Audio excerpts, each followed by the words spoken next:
మత మార్పిడి నిరోధక బిల్లును అమలుపరిచిన రాష్ట్రం. మత మార్పిడి నిరోధక బిల్లును అమలుపరిచిన రాష్ట్రం అంటున్నాడు. మరి మత మార్పిడి నిరోధక బిల్లును అమలుపరిచిన రాష్ట్రం ఏది అంటే భారత రాజ్యాంగంలో ఆర్టికల్ 25 క్లాస్ 1లో చెప్తుంటాం. ఏమని?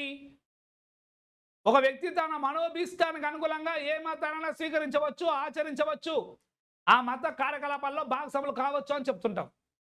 ఒక వ్యక్తి తన మనోభీష్టానికి అనుకూలంగా ఏ మతాన్ని స్వీకరించవచ్చు, ఏ మతాన్ని ఆచరించవచ్చు, ఏ మత కార్యకలాపాల భాగస్వాములు కావచ్చు, కానీ బలవంతపు మత మార్పిడి ఉండకూడదు అని చెప్తుంది రాజ్యాంగంలో. మరి అయినప్పటికీ కూడా అంటే రాజ్యాంగం చెప్తుంది, రాజ్యాంగం బేస్ చేసుకుని కేంద్ర ప్రభుత్వము రాష్ట్ర ప్రభుత్వాలు చట్టాలు చేయాలి. అయితే రాజ్యాంగంలో అలా చెప్పింది. మన దేశంలో మత మార్పిడి నిరోధక బిల్లును అమలు పరిచిన రాష్ట్రం ఏది ఇటీవల కాలంలో అంటే ఉత్తరప్రదేశ్ రాష్ట్రం.